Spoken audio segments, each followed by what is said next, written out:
ভাগবতের নামের মহিমা। তো তখন সে শিশু সন্তান ওখানে চলে গেল। মালিনী দেবী তখন কী করলেন?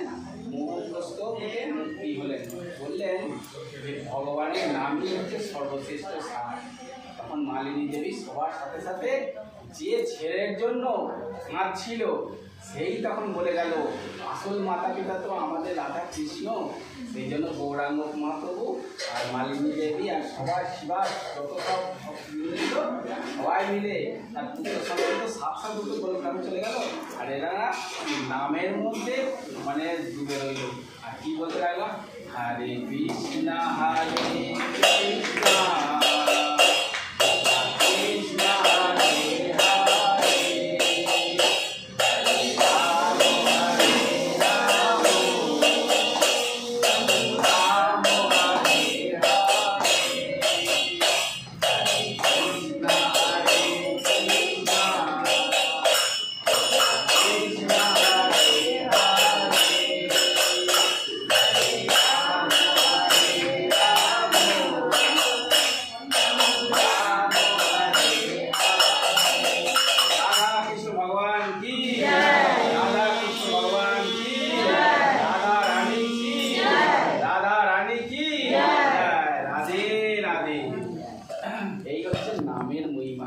তুলসীর মায়ের মহিমা বললাম, তিলকের মহিমা বললাম, আর জপমালার মহিমা বললাম।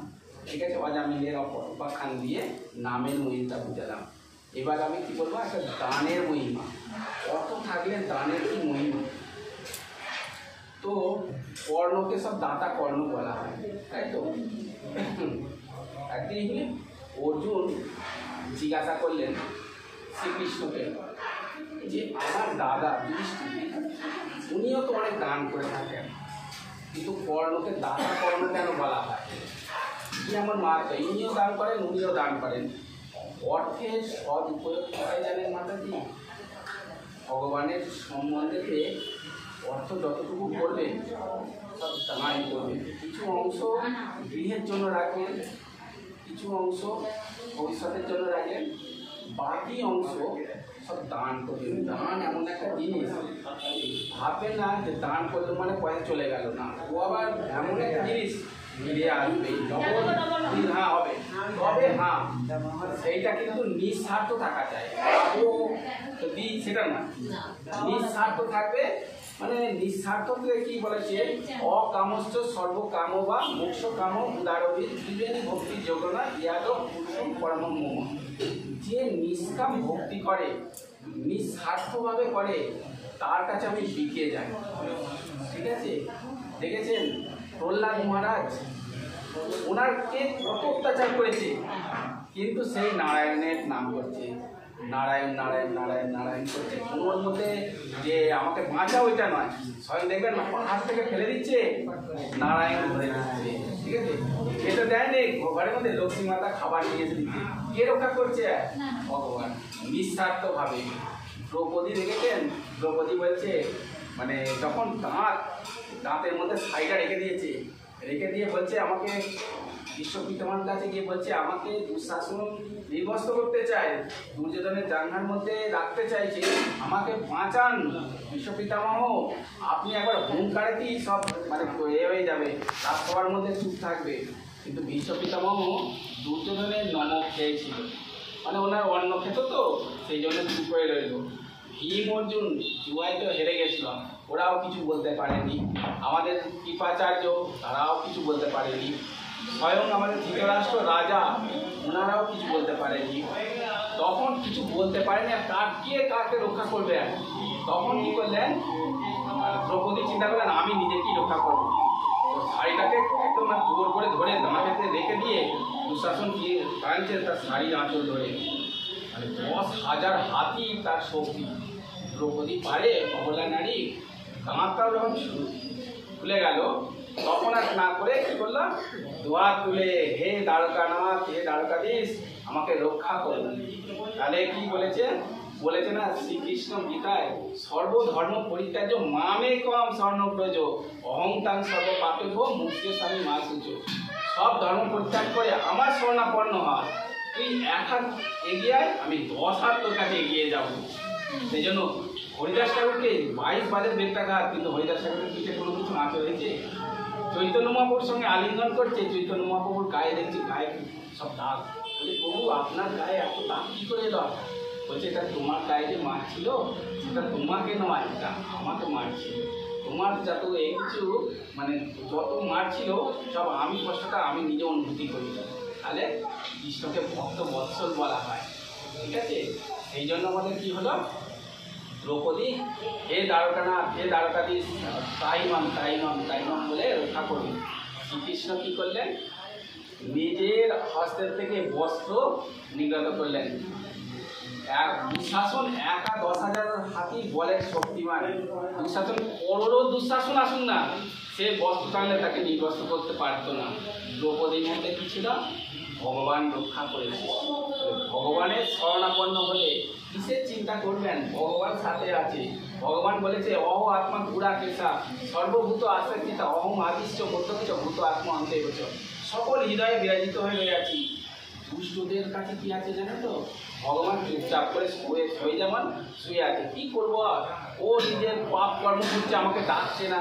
কিন্তু একটা যারা ভক্ত হয় তারা কি করে, হরে কৃষ্ণ কৃষ্ণ কৃষ্ণ হরে হরে হরে রাম গোবিন্দ শোনার জন্য আকুল হয়ে থাকে। বাহ কি মধুর লাগছে, কি মধুর লাগছে, আরও জপ করবো, আরও রাধা রাধা নাম জপ করো। যখন তোমার মন শুদ্ধ হয়ে যাবে তৎক্ষণাৎ আমি প্রকট হয়ে গিয়ে তোমাকে আলিঙ্গন করবো, সদার জন্য গোলক বৃন্দাবনে তোমাকে নিয়ে যাবো। তাই গৌর প্রেমানন্দে হরি হরি বলো, হরি বল হরি।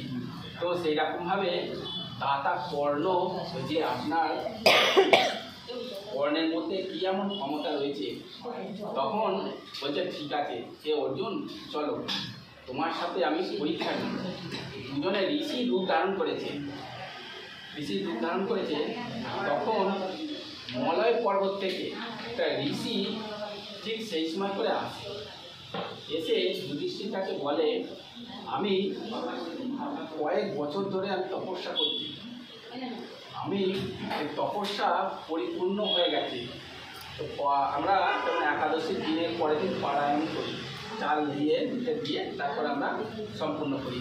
তপস্যার ফলস্বরূপ আমার একটা সংকল্প ছিল যে লাল চন্দন যেটা আছে, লাল চন্দন গাছ আমাকে মানে কাষ্ঠ দিয়ে আর চাল ডাল হাঁড়ি দিয়ে আমাকে দিয়ে দিন, আমি রন্ধন করে সেটা গোবিন্দকে ভোগ লাগিয়ে আমি গ্রহণ করব, তবে আমার তপস্যার ফল সম্পূর্ণ হবে। আর সেই সময় ছিল বর্ষাকাল।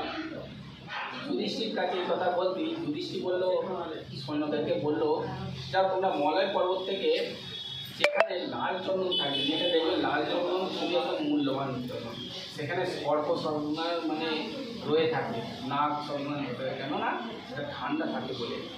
এবার সে যে রন্ধন করবে বর্ষাকালেতে সব গাছ কিন্তু ভিজে থাকে, ভিজে গাছ যদি থাকে ওটা রন্ধন হতে পারবে? তার তো সংকল্প ছিল তাড়াতাড়ি আমার কাছে নিয়ে এসো, আমি রন্ধন করে ভোগ লাগিয়ে খাবো সেই দিনের মধ্যে।